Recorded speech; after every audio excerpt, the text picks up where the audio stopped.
Have you ever found yourself questioning why certain patterns keep repeating in your life? Why certain pains, confusions, or even certain people seem to reappear, as if pulled by an unseen thread? In Buddhism, we recognize this as the dance of karma, the invisible force of cause and effect that not only shapes our experiences, but also influences our very consciousness. Today, I invite you to embark on a sacred journey, one that transcends ordinary meditation. This is a profound spiritual recalibration, a deep inner pilgrimage that will guide you through the nature of karmic cycles, soul contracts, and the path toward your own liberation. I walk beside you on this journey, not as a teacher, but as a fellow traveler, as we tread the middle way together. Let us enter a space of stillness where we open the door to the quantum field, a realm described in Buddhist cosmology as the interdependent realm, where all phenomena arise and dissolve in perfect harmony. In the teachings of the Buddha, karma is not seen as punishment, but as a form of education. It is energy shaped by intention, echoes of past actions rippling across lifetimes, not to torment us, but to teach us. Many of us carry imprints or samskaras, not only from this life, but from the deep currents of past lifetimes. These imprints are encoded into our consciousness, which some modern mystics refer to as soul contracts, agreements our soul made to experience and evolve. However, the Buddha also teaches that no cycle is permanent. No suffering is without an end. With awareness, compassion, and right view, we can meet these karmic impressions and release their grip on our path, entering the field of transformation. Now, if it calls to you, close your eyes and let your breath be your anchor. Inhale slowly, and as you exhale, feel the weight of the past begin to dissolve. Let your awareness drop into the heart, that sacred temple where past, present, and future converge. In this moment, you are not merely meditating, you are stepping into the timeless space of the quantum field, which the Buddha might have described as the realm of pure potential. Beyond form and emptiness, it is the place where all causes arise interdependently. In this awareness, we acknowledge that while the body is present, consciousness is vast. From this expansive awareness, we begin to observe the karmic wheel, not as one caught in its spin, but as one who watches it with stillness. As you breathe, visualize a golden light surrounding your body, entering through the crown of your head. Feel it relaxing your shoulders, softening your jaw, and warming your chest. This light represents mindfulness, the awakened awareness, gently holding you, guiding you inward to uncover the root of the cycle. Let us journey deeper. Visualize yourself standing at the edge of an open, boundless field, a place of stillness, where the consciousness of Alaya, the storehouse of all karmic seeds, resides. In this field, every thought, word, and deed is planted, growing and blossoming according to causes and conditions. From this field, a path emerges, leading you to the origin of a particular karmic pattern, a wound you've carried, a recurring relationship, or a persistent fear. This is not an invitation to relive it, but to witness it with eyes of awakened awareness. As you walk this path, let the images come to you naturally. You might sense a moment from your childhood or a vision from a past life. Perhaps you won't see anything clearly, and that's okay. Trust your heart's knowing and your body's wisdom. The truth doesn't scream, it whispers. In Buddhist meditation, we practice witnessing without attachment. This is the art of vipassana, clear seeing. As a memory or impression unfolds before you, stay present with it. Allow the emotions to rise: grief, anger, guilt, confusion, but remain the observer. Be the mountain, not the storm. In this process, you may come to realize that the karmic pattern is not punishment, but a teacher. It has brought you wisdom, strength, and compassion. It has shown you how to understand suffering, not just your own, but the suffering of others. But now, the world is here, and you are ready to bow, to forgive, to release. This is the moment when the contract transforms into liberation. Imagine before you a parchment representing a soul agreement. In Buddhist terms, this is known as vasana, a profound karmic imprint. You now possess the wisdom and merit to bring it to an end, not through anger or avoidance, but through understanding. In your mind, say this: this cycle has fulfilled its purpose. I honor its teachings, and now I release it for the highest good. Feel a golden flame arise from your heart, offering the contract into the fire. Watch as it burns, not in destruction, but in transformation. As the flame gradually dies down, notice what remains: spaciousness, stillness, peace. You are not the karma. You are not the story. You are the awareness in which it all unfolds. Now we will explore how to rewire the nervous system, stabilize spiritual insights into daily life, and fully integrate this karmic release into your journey of awakening. But for now, remain in stillness. Stay with your breath. Be gentle with yourself. The Dharma unfolds with every conscious breath you take. Liberation is not a single moment. It is a path, a daily practice, a remembrance of your true essence. Integrating the shift into the body. With the karmic imprint acknowledged and released, we arrive at a crucial point in the spiritual journey: integration. In Buddhism, it is not enough to have a moment of insight. That flash of awareness must be embodied, grounded in our actions, speech, and thoughts. Otherwise, the mind will subtly reconstruct the old patterns, even if the contract has been symbolically burned. Let us begin the next phase by returning to the breath. Inhale deeply and exhale slowly. Feel into your physical body. Notice any areas that feel different: lighter, softer, more spacious. This is not mere imagination. The body is reorganizing itself around a new vibration. Where tension once resided, clarity begins to take root. Your nervous system, long conditioned by karmic reactivity, is now learning to rest in non-reactivity. In the Dharma, we call this equanimity, a balanced and calm mind in the face of life's waves. This is not numbness, but balance. Rewiring the energy field through mindful presence. As a practitioner of Buddhist meditation, I invite you to see your energy body as a dynamic mandala, a sacred map with channels and gateways reflecting your internal state. When you released that karmic contract, you didn't just shift a memory, you altered your energetic architecture. Now, visualize the golden light from earlier returning. This time, let it enter through the soles of your feet, gently moving up your legs, through your spine, and into the crown of your head. This golden light is not fantasy. It is a symbol of awareness, a vehicle for mindfulness, study, and clear comprehension. Sampaja. Let this light fill your entire being, restoring harmony to every chakra, every meridian, every cell as it moves silently. As it does, affirm: may this body become a vessel of peace. May this mind become a mirror of clarity. May this heart remain open in all moments. Soul contracts through the lens of Buddhism. Now, let us revisit the concept of soul contracts, a term increasingly common in spiritual circles.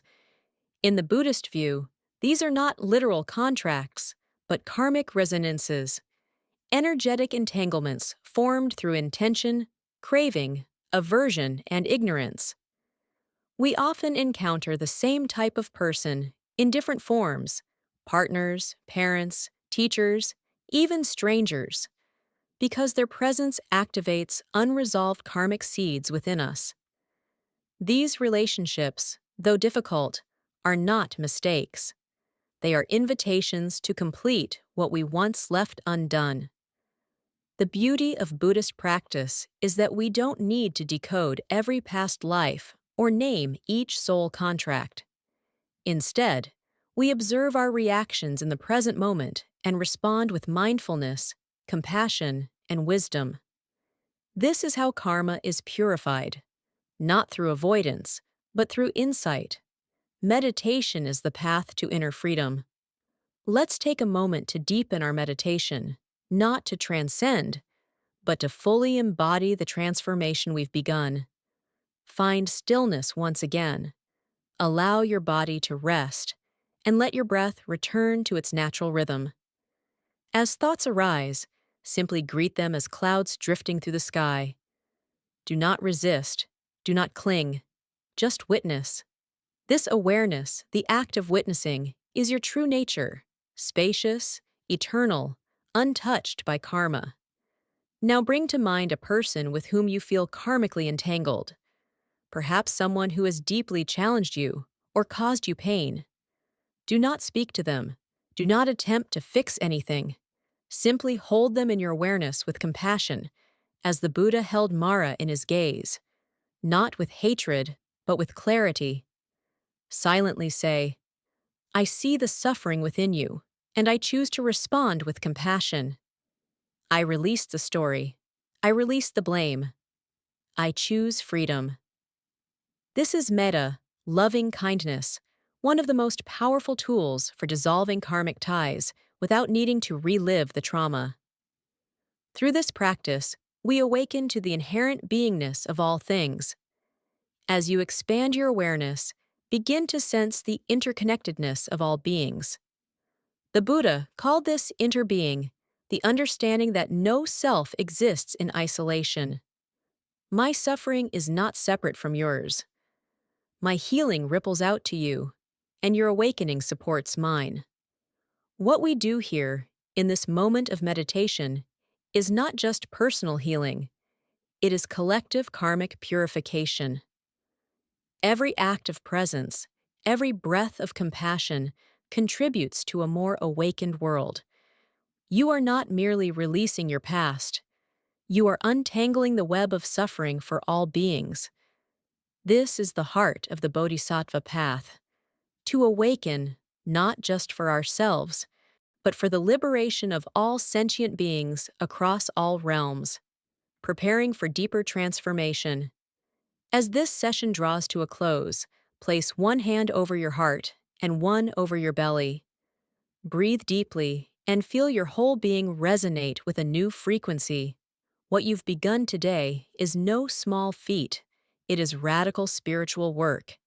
You are no longer spinning the wheel blindly. You are now observing it, understanding it, and beginning to step off with grace. We will soon explore how triggers and emotional charges are signs of unintegrated karmic echoes, and how to transform them into deeper presence and wisdom. But for now, stay with this energy. Stay with yourself. You are on the path now, and the path is within you. Understanding triggers as karmic messengers.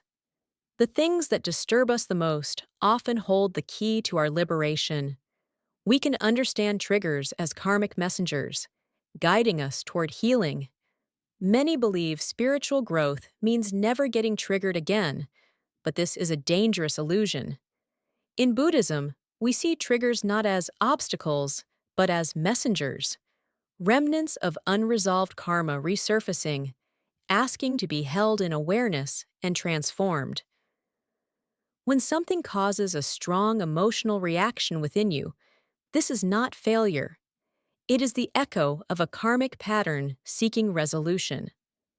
Let's breathe into this idea. Think of a recent moment when someone's words, actions, or even silence stirred something in you. Anger, shame, rejection, jealousy. That moment was not random. It was the resurfacing of a karmic charge, an energetic residue carried across lifetimes, or perhaps embedded from wounds within this lifetime. From a Buddhist perspective, this is the karma calling for awareness and transformation. These emotional charges are samskaras, mental imprints and conditioned tendencies that distort our perception. If left unchecked, they recycle suffering. However, when met with mindfulness, they become the very path to freedom. Practice meeting these triggers with loving presence. Let's pause now for a brief inner practice. Sit comfortably and gently close your eyes. Bring to mind a person or situation that triggers a strong emotional response within you. Don't analyze it, just feel the body's reaction. Perhaps there's tightness in your chest, heat in your face, or a knot in your stomach. Instead of pushing the sensation away or reacting impulsively, simply breathe into it. Silently say, "This too is part of the path.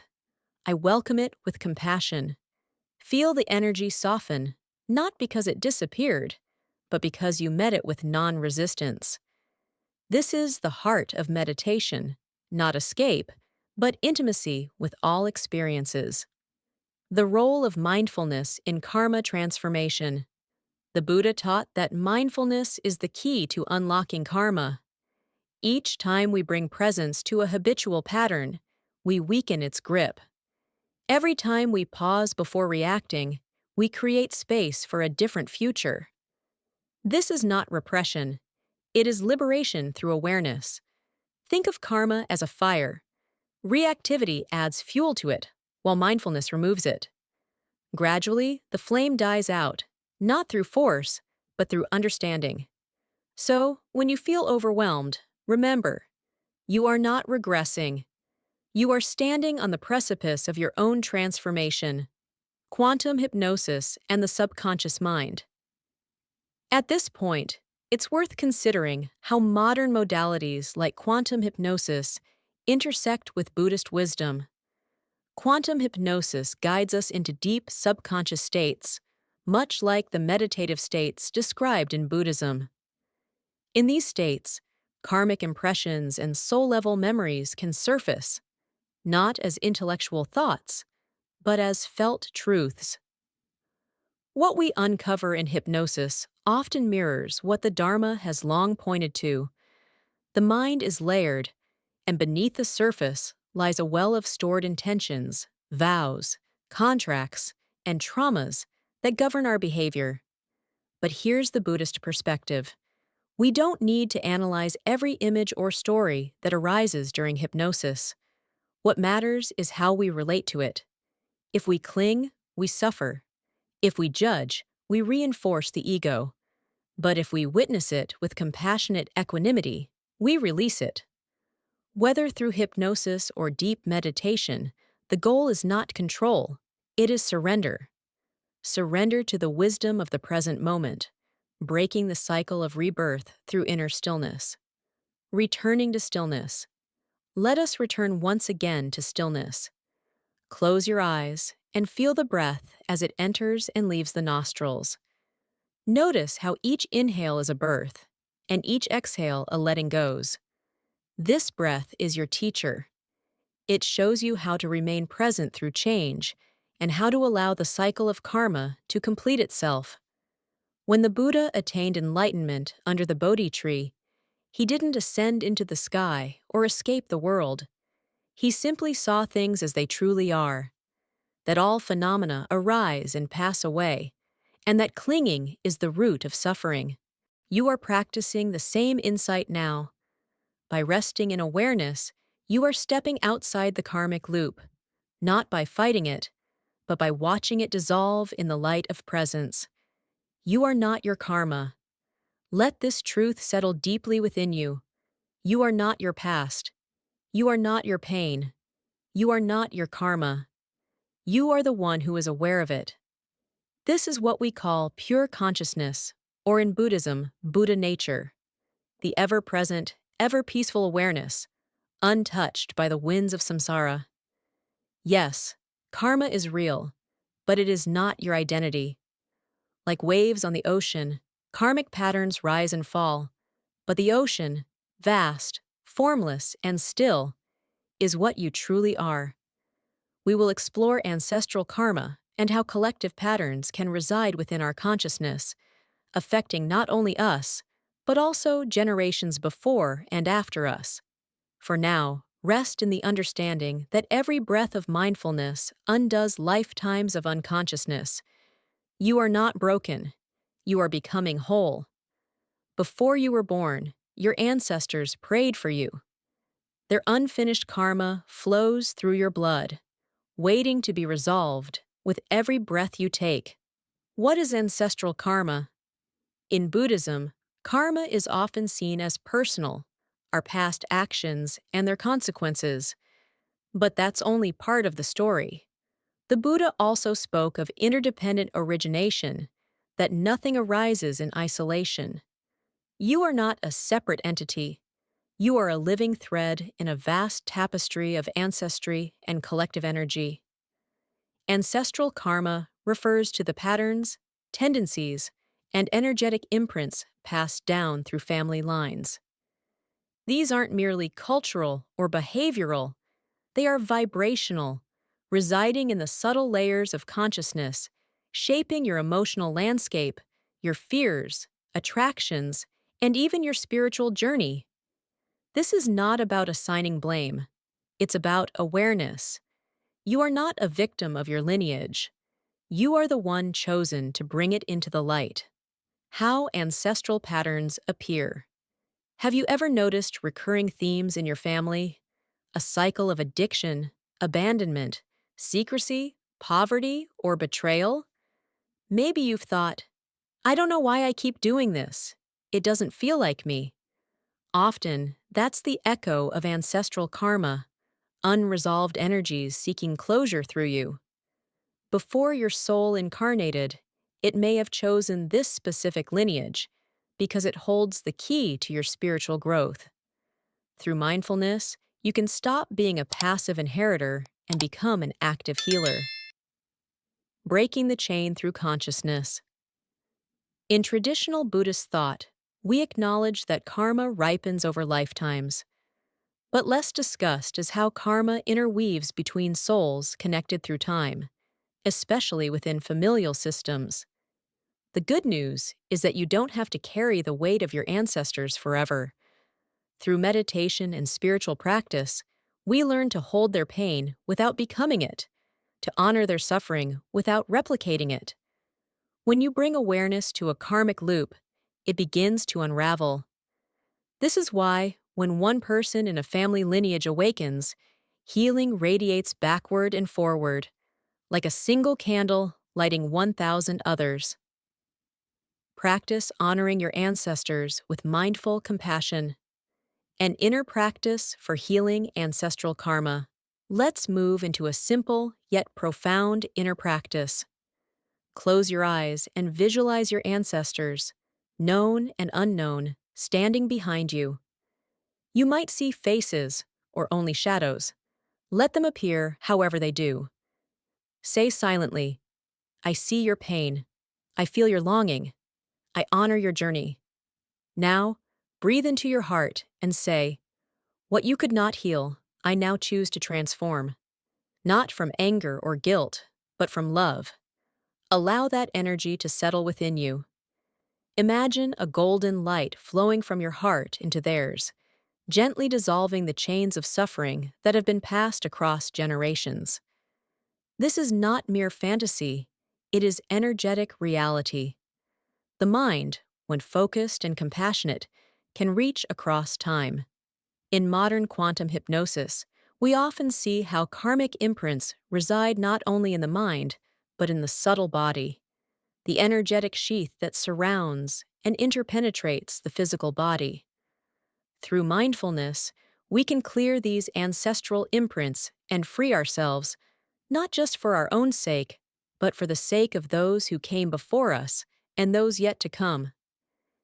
In Buddhist practice, this aligns with what we call nama-rupa, the psychophysical structure, where karmic energies take residence, manifesting as tension, illness, or emotional heaviness.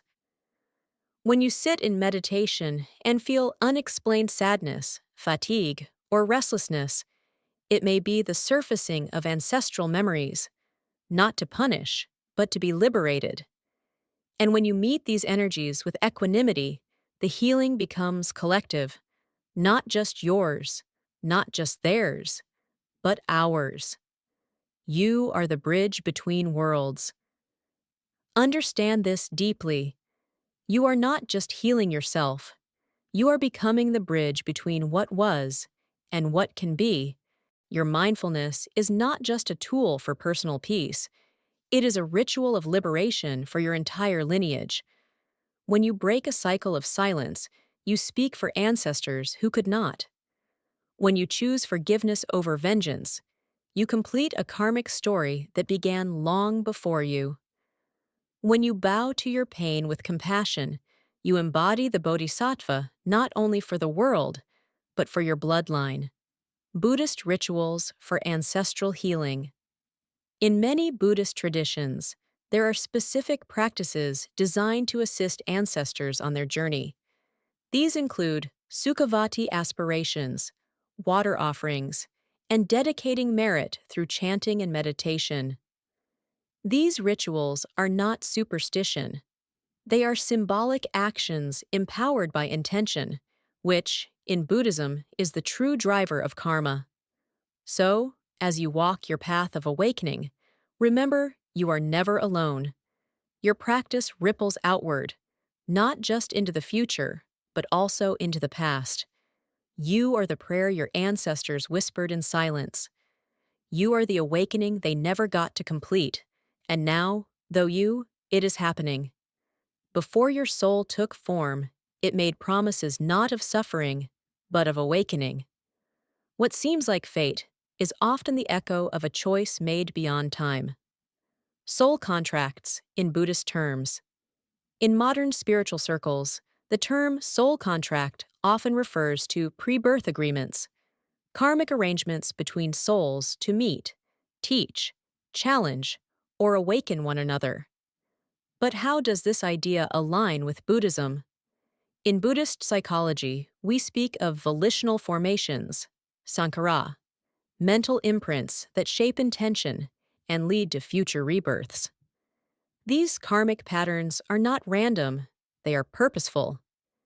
They are the residue of desire, aversion, and delusion accumulated over lifetimes, creating the conditions into which we are born. The soul contract, then, is simply karmic affinity, a continuation of past interactions and unresolved energies. It is not a cosmic agreement. It is a sacred classroom. You did not agree to suffer. You were drawn by karmic law into the perfect environment for your awakening. The role of quantum hypnosis, quantum healing hypnosis technique, QHHT, pioneered by Dolores Cannon, has gained attention for revealing past life experiences and accessing what many call the higher self. Interestingly, this overlaps with what Buddhists call the alaya vijnana, or storehouse consciousness, the deepest layer of the mind where all karmic seeds are stored. Through deep trance, individuals often recall lifetimes in different forms, times, and even worlds. They describe moments of choosing their incarnation, selecting their family, and even choosing their suffering, not as punishment, but as a spiritual mission. From a Buddhist perspective, this aligns with the idea of intentional rebirth, where bodhisattvas, or awakened beings, choose their rebirth to assist others. Even for the unawakened, the pull of karma creates conditions that appear as contracts. And through awareness, we begin to unravel these contracts and free ourselves from their limitations. These soul contracts can be renegotiated, not through force, but through wisdom. You are not your past lives, nor your trauma, karma, or even your soul. However, you are the steward of your karmic stream. Just as a river carries sediments from long-gone mountains, Your consciousness carries imprints from lifetimes you no longer remember, yet they still shape your choices, relationships, and suffering. When accessed through deep meditation or quantum hypnosis, these memories rise like dreams, symbolic, emotional, and often deeply revealing. And when held with compassion, they lose their grip. The contract dissolves, the story completes, and the soul breathes freer. The trap of spiritual escapism. It's important to address a risk, using hypnosis or past life work as a form of spiritual bypassing, to escape present moment responsibility by blaming everything on past lives or soul contracts. True Buddhist practice is always rooted in the here and now. While the past may inform us, only the present can transform us. Don't get lost in the theater of past incarnations. Use them as a mirror, but return to the breath, the body, the awareness of this moment. Because no matter how many contracts you've made, it is in this life, right now, that you are free to renounce, forgive, and awaken. The moment of renunciation.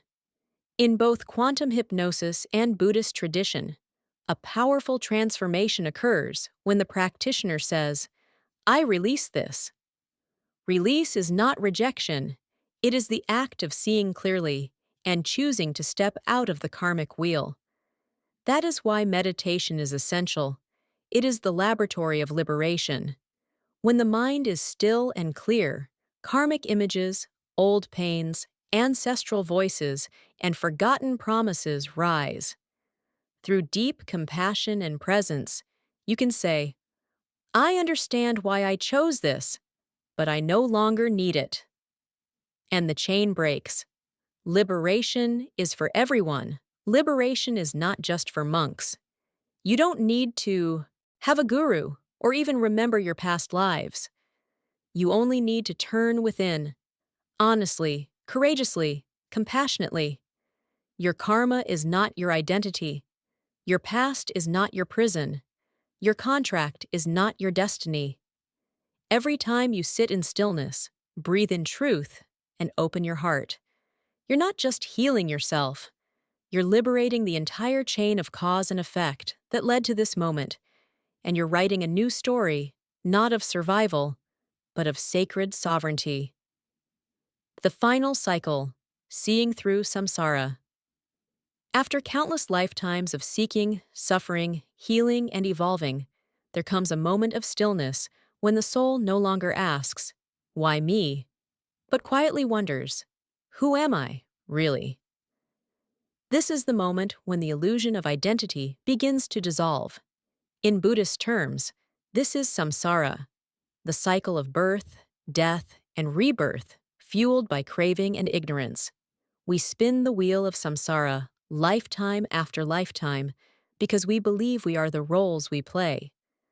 But through deep meditation or quantum hypnosis, we begin to realize that the wheel is not outside us, it's within our own minds. Freedom comes not by running from life, but by waking up from the dream. If you are not your body, not your memories, not even your soul, then what remains? Only awareness, the unmoving witness, the silence beyond karma, the teaching of emptiness, shunyata. In his profound teaching on shunyata, or emptiness, the Buddha did not preach nihilism. He spoke of a luminous emptiness, a space where all things arise and pass without clinging. This emptiness is not cold, it is freedom. It's the moment in meditation when thoughts lose their grip, stories dissolve, and only pure presence remains. In deep hypnosis, too, some touch this space beyond past lives, beyond time, beyond all identities. No more soul contracts, no more karmic debts. Only this, a vast, radiant stillness. Awakening here and now, the gentle reminder is this. You can wake up here and now. You don't need to escape the world to awaken. You don't have to wear robes or live in a cave. The teachings of the Buddha are not confined to temples. They live in your breath, your awareness, your everyday choices. You can awaken while washing the dishes, while walking in nature, while sitting in silence, or even while hearing these words. Awakening is not a destination, it is a remembering that you were never separate. The Bodhisattva path, the path of awakening, does not lead to isolation, but to service. When one truly awakens, a deeper vow arises, not to escape, but to return. This is the path of the Bodhisattva, the awakened one who, out of boundless compassion, chooses to help others wake up too. May I awaken, not for myself alone, but for the benefit of all beings. This vow transcends karma. It is not driven by debt, but by love. It is not fueled by fear, but by clarity. In this selfless return, a higher freedom is realized, one that embraces the world, not as bondage, but as an opportunity to serve with wisdom. True liberation, love. Perhaps you've remembered fragments of past lives. Perhaps you've cried for lifetimes lost. But through it all, something deeper has been watching, something unchanged, eternal, and compassionate. That is your true nature, not the karmic roles, not even the soul's journey, but the awareness within which it all unfolds. When you see this, when you truly feel this, the cycle ends, not with fireworks, but with peace. Conclusion: if this message touched something deep inside you, if you felt a moment of silence, truth, or recognition, then you are already walking the path of awakening. Now, we invite you to take one more conscious step. Like this video if it brought you value. Comment below about which part of this journey resonated most with you. And, most importantly, subscribe to this channel for more spiritual insights rooted in Buddhist wisdom, quantum healing, and soul-level transformation. Your voice matters. Your light is needed. Let's walk this path not alone, but together. May you be peaceful. May you be free. May you remember who you truly are.